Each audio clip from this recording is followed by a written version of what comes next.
Irmãos e irmãs, que a graça e que a paz do nosso Senhor Jesus seja com cada um de vocês essa noite, queridos. Uma das coisas mais importantes, irmãos, para nós que estamos pensando sobre igreja e para nós que somos igreja, é a gente se perguntar o que nós fazemos. E com isso eu quero falar, o que a gente faz é muito importante, as nossas práticas, aquilo que comumente a gente repete. Porque cristianismo, irmãos, não é sobre ética, mas também é sobre ética, é também sobre ética. Cristianismo é mais do que ética, mas ele não é menos do que ética. Isso quer dizer que aquilo que a gente faz, as nossas práticas são muito importantes, irmãos. Mesmo. E o Senhor pede de nós que a gente faça aquilo que a gente deve fazer. Contudo, num segundo nível, que talvez seja tão importante quanto o primeiro, ou mais importante que o primeiro, é uma segunda pergunta, que é: por que a gente faz aquilo que a gente faz? Que é outra questão, irmãos. Por que a gente faz aquilo que a gente faz? É possível, irmãos, acertar, ou seja, fazer tudo perfeito e ainda assim errar profundamente? O que te impele? O que te empurra a fazer o que você faz? A gente vai hoje ver um texto que é bastante difícil e que mostra para a gente que sempre é dia de reorientação, de a gente fazer um autoexame. Eu quero levar você para Atos, capítulo 4. E a gente vai começar no versículo 32.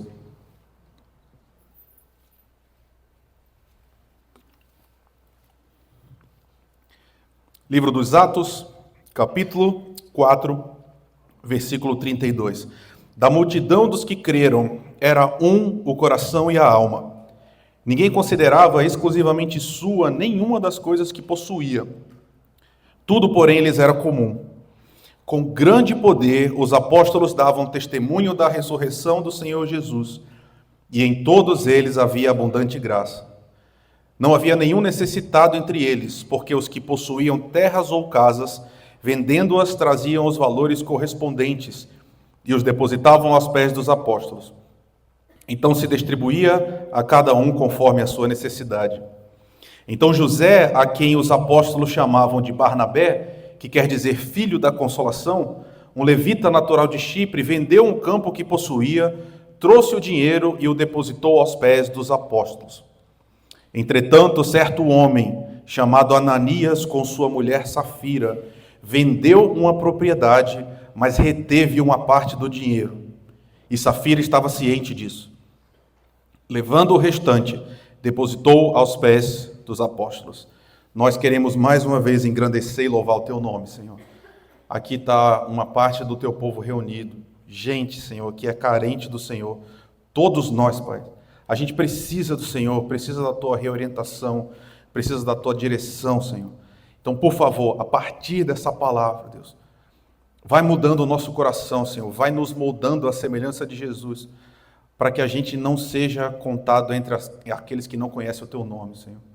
Nos ajuda, Senhor, a realmente viver aquilo que o Senhor pediu para a gente viver, da forma que o Senhor pediu, para que a gente não erre, Senhor, e para que a nossa vida dê glória a Ti, Senhor. Sê conosco, eu te peço, eu te imploro, no nome de Jesus. Amém. Irmãos, a gente ainda está no nascimento da igreja. A gente está discutindo isso há algumas semanas já. E Jesus, então, dá alguns indicativos aos seus discípulos e logo depois os enche de poder.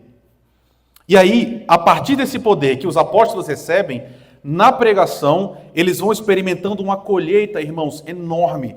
A igreja vai crescendo numa velocidade realmente assustadora. E aí os discípulos, a partir dessa mesma pregação, que é frutífera, começam a enfrentar perseguições. A gente viu isso nas últimas semanas. E sendo perseguidos, eles saem vitoriosos. E aí, Deus segue mostrando que está com eles, os capacitando, os dirigindo e, irmãos, outorgando a esses discípulos, aos apóstolos, que são os cabeças da igreja, o fazer sinais. Então eles também começam a fazer os mesmos sinais que Jesus fazia, mostrando então que o mesmo Deus que estava com Jesus está agora com a igreja. E aí a gente chega num momento de inflexão, irmãos, a gente está numa quebra no livro, porque até aqui só foi coisa positiva, mesmo a perseguição. A questão é, quando a igreja fica grande demais, irmãos, quando ela fica sedutora demais, cheia de muitos benefícios, o que acontece? Esse é o nosso texto. E aí ele começa, então, esse texto que é o segundo resumo de Lucas, ele mostra para a gente uma fotografia, irmãos. E se não uma fotografia, talvez uma expressão melhor seja uma radiografia. É possível a gente ver através da superfície o que de fato estava compondo a alma, o coração daquela comunidade. É assim que a gente começa no capítulo 4. A representação fiel de uma igreja que experimenta o poder do Espírito de Deus e que vive essa presença de forma intensa, irmãos. Ou seja, a gente vê isso desde o começo. Como é que é uma igreja que é cheia do Espírito? Essa é uma pergunta importante. Essa é uma segunda resposta. A gente já viu uma antes. Aqui é uma segunda. Desde o começo da nossa caminhada em Atos, a gente está assistindo exatamente isso. A operação do Espírito no meio daquele povo. Porque, irmãos, o que é estranho é que a gente começa esse texto com uma multidão, irmãos. O povo de Deus experimentou, num espaço muito curto de tempo, uma explosão. Passamos de 120 pessoas e um grupo relativamente homogêneo. Eles são todos da mesma região, eles têm uma história comum e eles andaram com Jesus, eles viram Jesus. De repente, esse grupo de 120 passa para mais de 5.000. Os que respondem à pregação e aos sinais dos apóstolos compõem um grupo que é muito diferente do primeiro. Se o primeiro era mais ou menos parecido, irmãos, a gente tem 5.000 agora que são muito diferentes uns dos outros. São pessoas das mais diversas nações circunvizinhas, que têm uma língua diferente, que têm cultura diferente, que têm uma história diferente também. Um povo que há 60 dias não compunha qualquer ajuntamento reconhecível, identificável. Agora esse povo está junto. E aí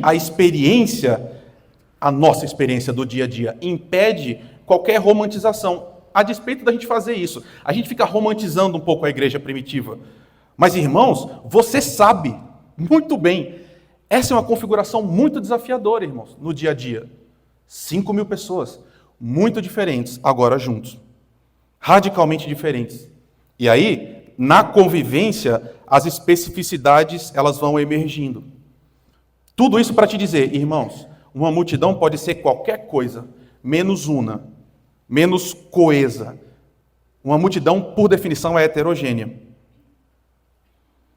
E aí o texto diz para a gente que dessa multidão toda, eles tinham um só coração e uma só alma. E aqui está o milagre.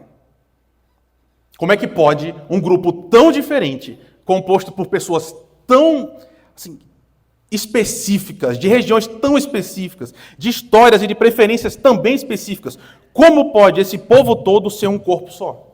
Pensar do mesmo, porque perceba, né? Uma só mente e uma só alma. Eles pensam do mesmo jeito, eles sentem do mesmo jeito, irmãos. Essa é a potência do Espírito Santo. Quando o Espírito Santo age poderosamente, é isso aqui que acontece. Todos nós aqui, que somos bem menos de 5.000, ainda assim, uma só mente e um só coração. E aí, irmãos, você sabe, nada no mundo faz isso. Não existe partido político, não existe torcida de futebol, a gente conversa sobre isso mais tarde, não tem empresa, não tem família que possa ser assim, irmãos. Nada no mundo fabrica isso aqui. Nada. Nada junta pessoas para ter uma disposição como a igreja tinha. Só a ação de Deus pode fazer isso, irmãos. Por quê? Como é que isso se expressava? Queridos, o texto está dizendo para a gente que ninguém considerava exclusivamente sua nada. Olha que coisa! A ligação visceral entre aquela gente transformou o âmago das pessoas, irmãos. Isso se expressava numa ideia que é estranhíssima, que é, o que eu tenho não é só meu. E, irmãos, essa é uma experiência sobrenatural. Mesmo, sempre foi. É hoje e era no passado também. Porque se existe algo que a gente costuma se apegar, é as nossas posses, irmãos.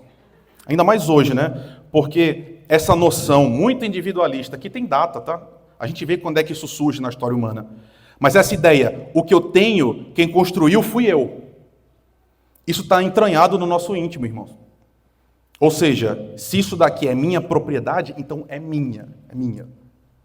Eu lutei, eu trabalhei, eu me esforcei, eu suei, Então, quem quiser ter aquilo que eu tenho, vai trabalhar como eu trabalhei também. O que eu tenho é meu, o que você tem é seu, a gente não tem nada a ver um com o outro. É assim que vive o mundo, irmãos. Pelo menos esse é o discurso oficial. E aí, não apenas ensinado, é um discurso celebrado também. Aos vencedores, as batatas, né? Inúmeros podcasts estão dizendo exatamente a mesma coisa, irmãos. Só quem tem é quem é guerreiro o suficiente para ter. Só quem tem é aquele que pagou o preço. E aí, de repente, a gente tem gente que antes era desconhecida, completamente revestida e preenchida de uma presença transformadora, que pega essa lógica e subverte. Isso fica de cabeça para baixo. O próprio Deus, habitando aquela gente, faz com que eles comecem a se enxergar responsáveis uns pelos outros, irmãos. Queridos, aquele povo de repente começa a olhar para as próprias coisas e dizer, isso daqui não é só meu. Lucas está dizendo para a gente que esse povo tinha tudo em comum. Irmãos, em vez de acumulação, o que esse povo estava vivendo era partilha. E aí eu vou repetir só para clareza, isso não tem nada a ver com impulsos políticos, irmãos. Não tem nada a ver com que essa discussão hoje, moderna, de como se organiza o Estado. Não é uma questão de arquitetura social, irmãos. O que a gente está vendo aqui são corações transformados que estão ligados uns aos outros por um agir sobrenatural do Espírito Santo que passa a voluntariedade. Ninguém era obrigado a fazer nada. Mas olhando uns para os outros, olhando para um irmão, e tomado desse amor tão real e concreto, eles decidiam espontaneamente, livremente entregar aquilo que eu tenho, pela graça de Deus eu tenho, e não serve só para mim, serve para os outros também, serve para quem está do meu lado. Essa é a imagem da igreja. É assim que é uma igreja cheia do Espírito de Deus. E aí, o texto diz para a gente que os apóstolos, nessa configuração, eles seguem dando testemunho da ressurreição de Jesus, e Deus respondendo e ia dando sua graça. Todo mundo junto, irmãos, um só, uma comunidade integrada. E aí o resultado disso é maravilhoso, irmãos. Entre eles não tinha ninguém necessitado, é o que diz o texto. Não havia miséria, não havia falta. Quando surgia uma necessidade concreta, espontaneamente esse povo vendia a própria propriedade, entregava o dinheiro aos apóstolos, e os apóstolos então usavam para minorar a dor do próprio. Então, as necessidades estão supridas. Essa é uma descrição linda, irmãos, pelo menos da minha perspectiva.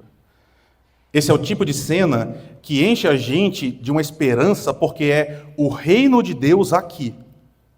É exatamente a expressão daquilo que Jesus tinha pregado antes. Jesus disse, o reino de Deus chegou, a criação se refez. E aí o povo está vivendo exatamente isso, vivendo como deveria. Todo mundo junto, todo mundo se ajudando, todo mundo vivendo em harmonia. E aí aparece a nossa primeira personagem de hoje, que se você estava aqui com a gente na sexta-feira, a gente cantou sobre ele, lembra, né? E se você... Não diga se você conhece essa música, porque você definitivamente vai entregar a sua idade. Mas aparece para a gente José. O nome desse homem era José, e ele era natural de Chipre. Um levita, irmãos. E olha que coisa, né? A gente tem aqui um levita, alguém que fazia parte da adoração comum no templo. E aí, você talvez nunca tenha se atentado direito ao fato de que o nome dele, o nome pelo qual a gente o conhece, não é José.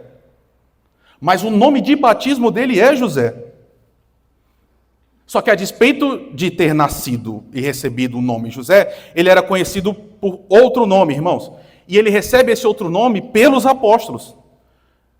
É um caso, irmãos, mesmo, de verdade, é um caso de apelido. Esse homem tem um apelido, dado pelos apóstolos, uma alcunha. E aí, como esse tempo aqui sempre entrega para nós, o nome encapsula a própria essência da pessoa. José foi transmutado em Barnabé. E aí todo mundo conhecia esse homem através do apelido, Barnabé.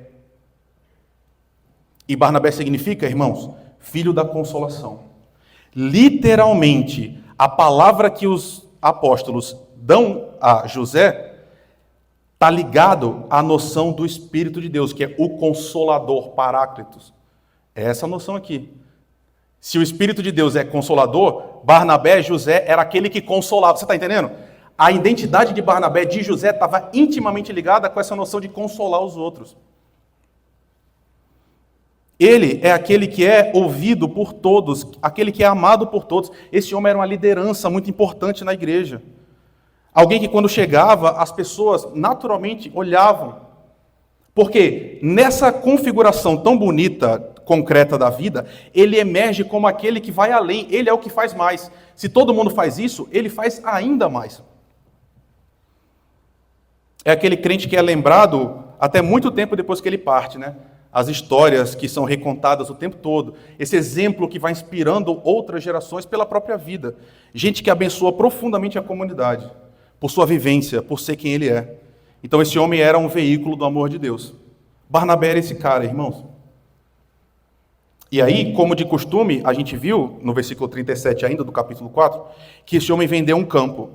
E ele vendendo o campo, ele dá o dinheiro para os apóstolos também. Então perceba, Barnabé sintetiza e encapsula toda a comunidade. Todo aquele amor que todo mundo experimentava podia ser resumido numa pessoa só, Barnabé.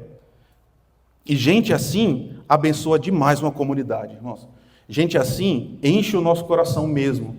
Gente assim é conhecida por sua bondade. Lindo, não é, irmãos? Um sem fim de pessoas abençoadas por gente usada por Deus dessa forma. E isso enche o nosso coração. E assim, última coisa que eu vou falar sobre isso. Provavelmente você tem algumas pessoas assim na sua mente. Você já deve, na sua caminhada de fé, ter encontrado pessoas que era a representação desse agir de Deus gracioso que te inspira até hoje. Lindo, irmãos. Mas isso tem um efeito colateral. Sempre tem, irmãos. Sempre houve e sempre haverá. É maravilhoso ter gente assim. Mas aí existe uma coisa que a gente precisa olhar. Esse tipo de reconhecimento que Barnabé recebe da comunidade não passa desapercebido, irmãos. Esse é um tipo de coisa que é notada, que é vista. E aí, por ele ser assim, isso acaba promovendo em alguns corações um efeito que é bastante deletério. É bastante perigoso. E aí aparecem duas novas personagens nessa nossa história, Ananias e Safira. Ambos conhecem Barnabé. Ambos sabem. E aí eles tomam uma decisão que é absolutamente chocante. Eles vendem uma propriedade e eles trazem o dinheiro ao pé dos apóstolos. O que é maravilhoso, não, irmãos? Eu não sei se você conhece assim, gente assim. Eu realmente conheci gente assim na minha vida. Gente que hoje vende uma propriedade, um terreno e entrega o dinheiro para a igreja abençoar outras pessoas. Eles fizeram isso. Eles estão inseridos nessa mesma cultura de amor, fazendo exatamente a mesma coisa que os outros fazem. E aqui eu quero insistir uma última vez. Deixa eu ser claro. Esse casal está praticando justamente aquilo que distingue essa comunidade como uma comunidade cheia do Espírito de Deus.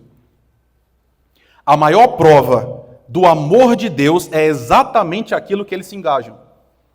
Abrir mão do que é seu para dar para os outros. Mas tem um detalhe, né, irmãos? Fundamental. Esse casal, diz o versículo 2 agora já, no capítulo 5, eles retiveram uma parte do dinheiro. Esse casal vende e não entrega tudo. E sabe, irmãos, isso muda todas as coisas. Você percebe? Por que eles fizeram isso? E, crente, povo de Deus, por favor, me ouça. Qual é a intenção por trás dessa ação? Porque eu vou repetir para você, não existe qualquer normativa, não existe qualquer obrigação. Nenhum crente, nessa época e em nenhuma época, é obrigado a vender tudo e a doar tudo. Eles não precisavam fazer isso. Não era uma obrigação, não é uma condição sine qua non. Eles poderiam fazer ou poderiam não fazer. Eles eram perfeitamente livres para reter a propriedade deles e seguir a vida e tocar o barco. É seu? É seu. Ponto final.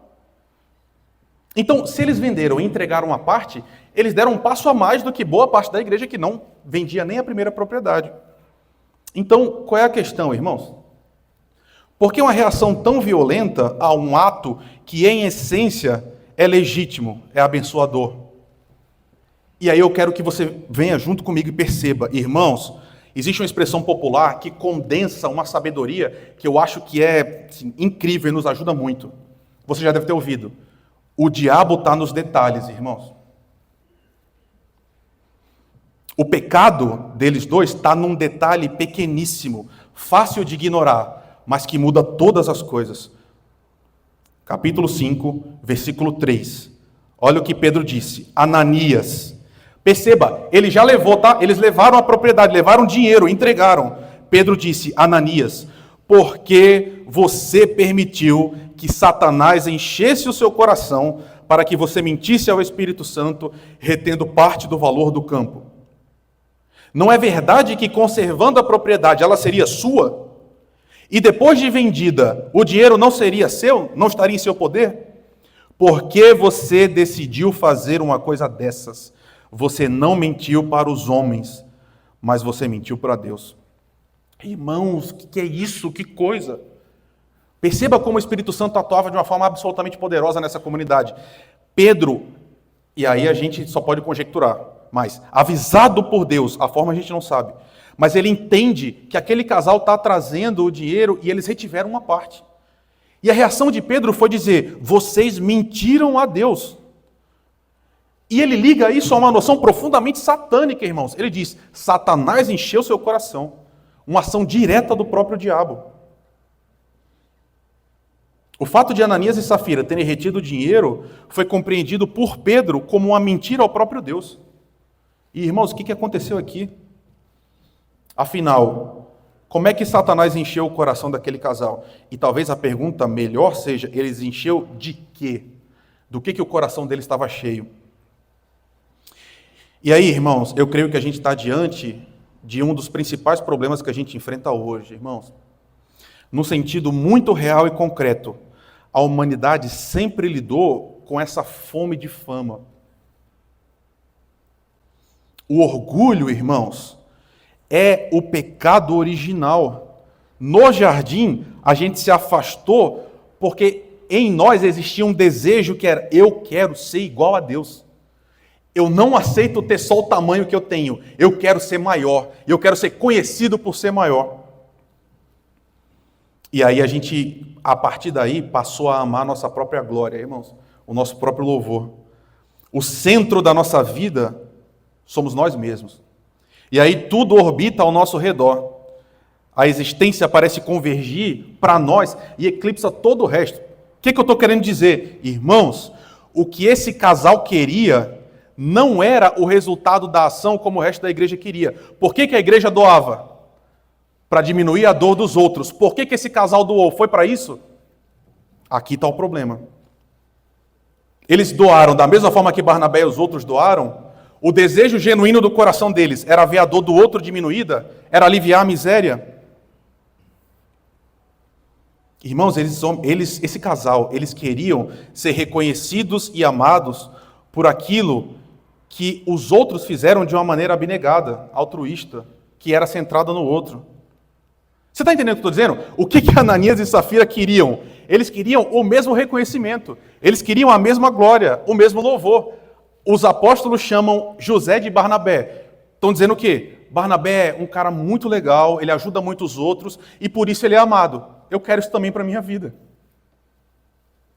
Então eu vou fazer o que ele faz, porque fazendo o que ele faz, vão fazer comigo o que fazem com ele. A verdade é que eles também queriam ser conhecidos como os consoladores, como os abençoadores. E, portanto, ainda que o ato seja igual na expressão, a origem desse ato não está, irmãos, no reino de Deus, mas está no reino de Satanás. Então, num sentido absolutamente real e concreto, o que Ananias e Safira, pelo amor de Deus, me ouça, Ananias e Safira aqui estão fazendo, eles estão praticando algo que todos os dias acontece no Brasil, irmãos. Eles estão usando a igreja. Eles estão se apropriando do povo de Deus com o objetivo de construir o seu próprio ego, o seu próprio império. E a igreja, portanto, passa a ser uma ferramenta, um trampolim para outro objetivo, que é a glória de mim mesmo, que é o meu próprio nome ser exaltado. E a gente está aqui, irmãos, num terreno perigosíssimo. Usar a igreja do Senhor Jesus, que foi comprada pelo sangue de Jesus, a noiva amada do Senhor, a vida real de gente que sofre. Eles estavam usando gente que estava sofrendo de verdade, gente que estava passando padecimento para si próprios, querendo encontrar glória para si mesmos. E aí a gente vai ler o resto do texto, porque eu quero conversar com você nesses últimos minutos sobre isso. Olha comigo no versículo 5. Ouvindo essas palavras, Ananias caiu morto, e sobreveio grande temor a todos os que souberam do que tinha acontecido. Levantando-se os moços, cobriram o corpo de Ananias e, levando-o para fora, o sepultaram. Quase 3 horas depois, entrou a mulher de Ananias sem saber o que tinha acontecido. Então Pedro, dirigindo-se a ela, perguntou: diga-me, foi por este valor que vocês venderam aquela terra? E ela respondeu: sim, foi por esse valor. E então Pedro disse: por que vocês entraram em acordo para tentar o Espírito do Senhor? Eis aí à porta os pés do que sepultaram seu marido, e eles levarão você também. E no mesmo instante ela caiu aos pés de Pedro e morreu. Entrando os moços, viram que ela estava morta, e levando-a, sepultaram-na ao lado do marido. E sobreveio grande temor a toda a igreja e a todos aqueles que ouviram falar desses acontecimentos.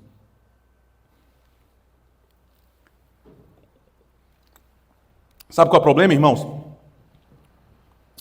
Você percebe como esse assunto é sério? Porque aqui a gente está vendo a reação de Deus à ação desse casal. Qual foi o tratamento divino diante desse ato? Como foi que Deus lidou? E sabe, irmãos, eu não sei, talvez a gente precisasse realmente conversar, sobre isso. Mas a impressão que eu tenho, irmãos, é que às vezes a gente costuma pesar a mão em algumas questões em detrimento de outras. E agora eu estou falando da gente, nós, povo de Deus agora no Brasil. Porque, irmãos, o que faz um pastor cair? O que faz uma liderança perder uma autoridade? Qual é aquele pecado que a gente considera assim, esse aqui não dá, esse aqui a gente lança fora? Quase sempre a gente está falando das mesmas coisas. A gente fala de adultério, fala de desvio do dinheiro, fala de abuso de drogas, alguma coisa assim. E, irmãos, qualquer um desses é realmente um pecado sério, grave, que a gente precisa olhar com muita calma, mesmo. São pecados que devem ser seriamente tratados, a gente não pode conviver com isso. Mas o apelo que eu estou tentando empregar hoje é noutra direção. Irmãos, eu quero dizer que Deus, às vezes, leva muito a sério coisas que a gente deixa passar, irmãos. Coisas que a gente trata como se fosse algo menor, como se não fosse tão ruim assim. Porque perceba, note, me diga se eu estou exagerando, Deus fulminou essas 2 pessoas, irmãos. A pena do que eles fizeram foi capital, foi direta, foi imediata, foi a morte, eles morreram. É uma declaração muito contundente do quão Deus leva a sério essa questão, pelo menos na minha leitura. Irmãos, para Deus isso aqui não é brincadeira, irmãos. Portanto, hoje eu penso que a gente deve olhar para dentro, e aí é uma questão muito individual, acho que você com você mesmo. É olhar para dentro de si e responder aquela pergunta do início: meu irmão, minha irmã, por que você faz o que você faz? Essa é a diferença. Onde é que nós estamos nisso tudo? Qual é a motivação do seu coração? Qual é a motivação do meu coração, irmãos? O que move a minha alma? O que move a sua? Porque a gente vive num mundo, irmãos, que é terrível e que aprofunda essa fome que a gente vê aqui nesse casal para níveis que não foram vistos nunca antes. O que eu quero dizer? Irmãos, sempre foi assim, sempre houve pecado, as pessoas sempre quiseram fama, sempre quiseram glória para si, sempre. Só que hoje o problema é que tem bilhões e bilhões de dólares no mundo investidos em construir uma coisa para ajudar você a chegar lá. Existe hoje bilhões e bilhões de dólares investidos em ferramentas para fazer você se amar mais do que você já se ama. E fazer você ficar indo nessa direção de construir para você um império que todo mundo olhe, se dobre e venere, como você quer se venerar também. Nos obrigam a fazer de nós produtos. Por quê? Irmãos, a gente vive num mundo que isso é estranhíssimo. O nosso valor como pessoa, como identidade, está atrelado hoje a números, irmãos. De quantos seguidores você tem. De quantas interações você recebe. O que eu quero dizer? A nossa vida hoje, mais do que nunca no mundo, está montada a funcionar a partir de um monte de filtro que faz a gente mascarar a realidade e projetar para as outras pessoas, não aquilo que a gente é, mas aquilo que a gente quer que as pessoas percebam. Você está me entendendo, não está? Você tira foto de qualquer coisa e aí você coloca um filtro para parecer mais bonito do que ela é. Porque você está montando uma imagem que você quer que as pessoas tenham de você. Você está entendendo que é a mesma coisa de Ananias e Safira? O que esse casal queria? Toda a igreja vai olhar para a gente e vai dizer, eles são bons, tanto quanto Barnabé era bom, sem que eles fossem. Irmãos, hoje o mundo funciona dessa forma, como nunca antes funcionou. E está aí cada um de nós construindo um castelo ao redor dessa noção muito concreta. Eu quero que as pessoas gostem de mim. Eu quero que elas vejam uma parte da minha vida que eu acho bonito, que eu quero cultivar. E a partir daí a gente, então, caminha nesse sentido.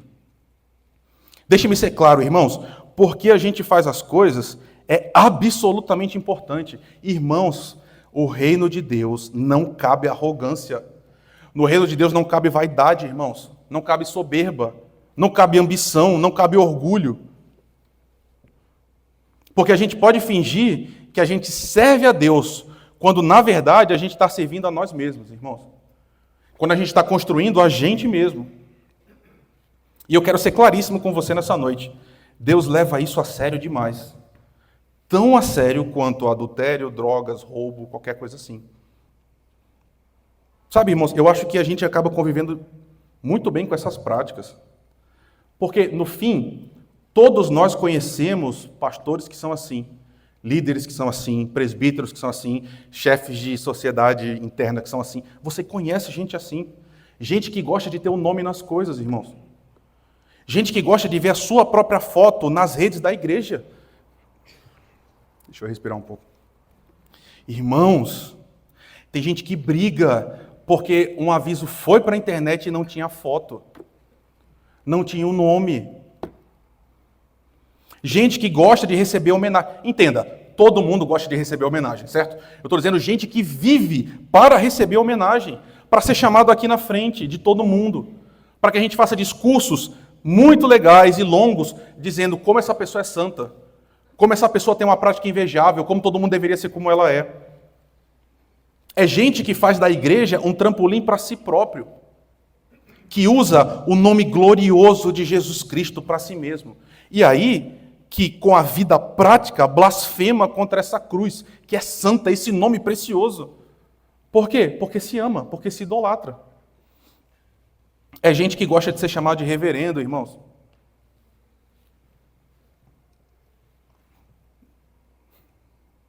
Eu vou dizer, a gente estava no seminário e antes da gente ser formado, já tinha gente criando e-mail, reverendo fulano de tal, e página no Instagram.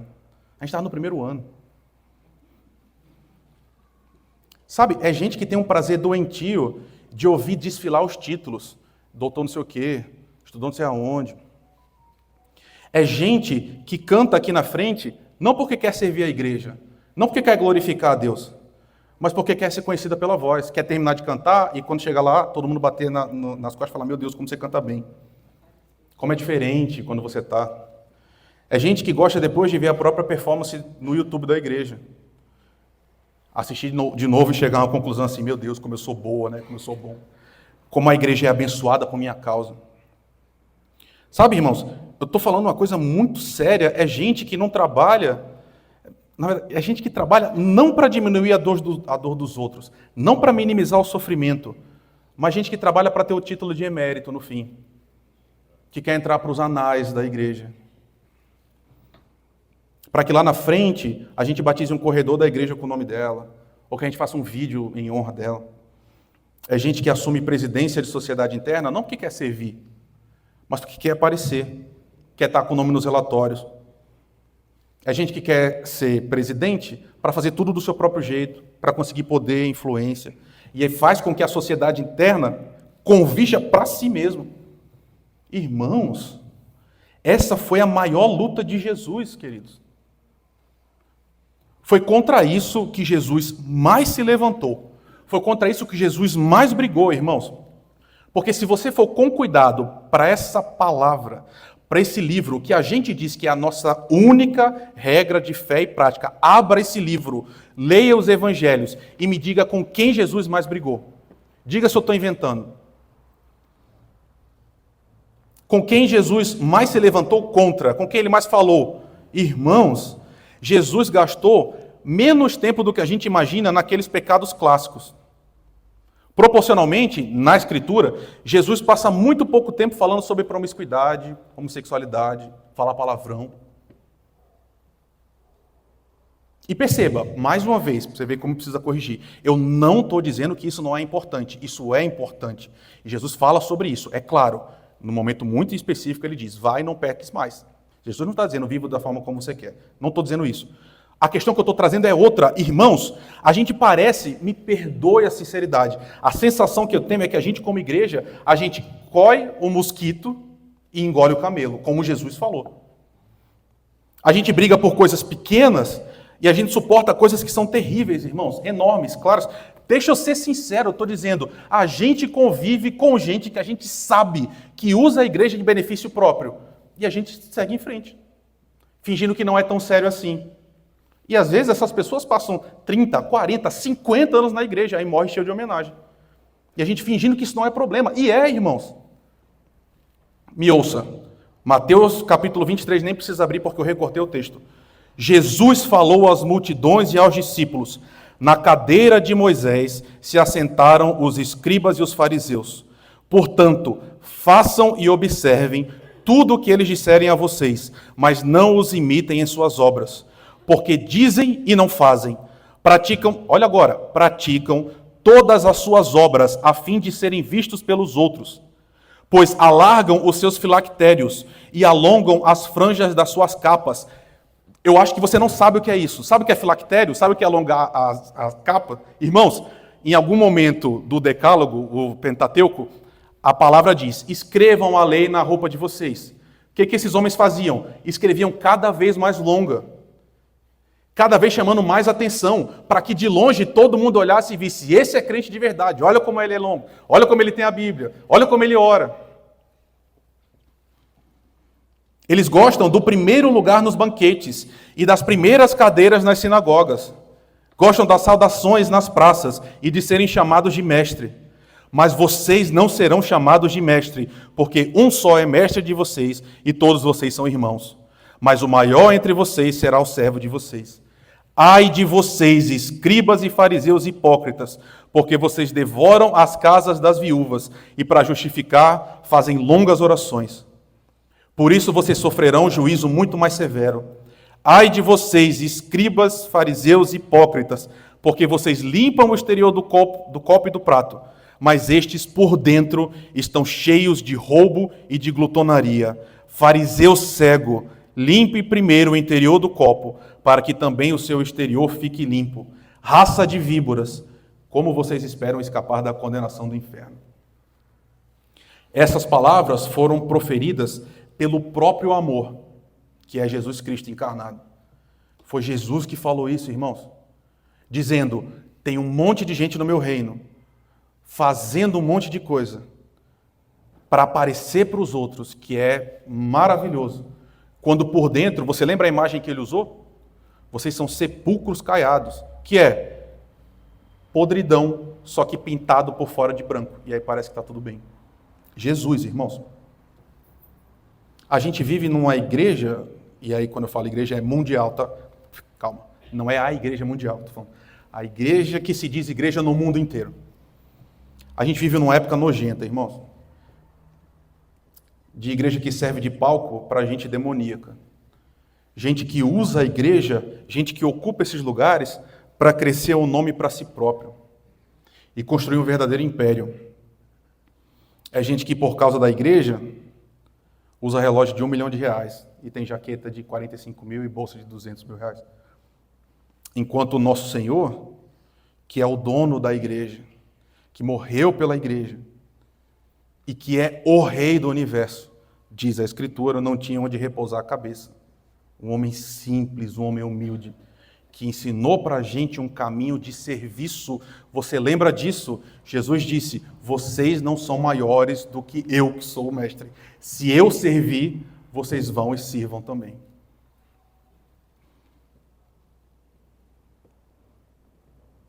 Eu tenho muito medo disso, irmãos. Muito mesmo. Esse foi o primeiro sermão que eu preguei no seminário, que é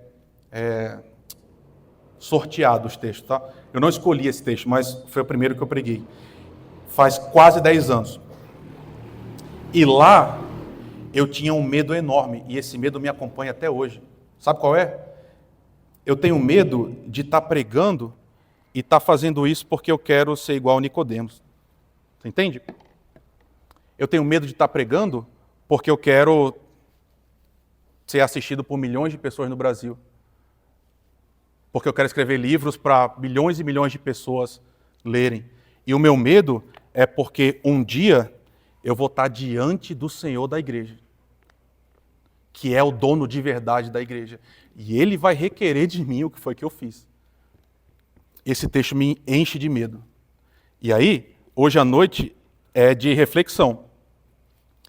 Hoje você é chamado a dar uma resposta clara a essa pergunta. Todos nós somos. Todos. Por que você está aqui, meu irmão, minha irmã, mesmo? A gente está no fim, tá? Na conclusão. Mas ouça essa pergunta. Por que você está aqui? Por que que você é presbítero? Por que que você é pastor? Por que que você quer ir para o seminário? Por que que você é presidente, secretário da SAF? Por que que você é tesoureiro da igreja? Por que que você é presidente da UPH, tesoureiro da UPH? Por que que você quer estar à frente da UCP? E aí, por que que você quer entrar para o louvor? Por que que você quer ser da mídia?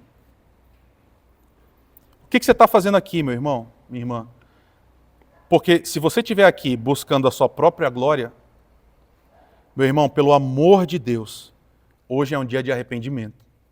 Se arrependa pelo amor do Senhor Jesus Cristo. E eu estou falando isso para você, falando para mim. A gente tem que olhar para dentro de nós mesmos e realmente perceber por que que a gente está fazendo essas coisas, irmãos. Hoje é dia da gente mudar a vida, da gente reorientar, porque talvez a gente esteja pecando gravemente, irmãos.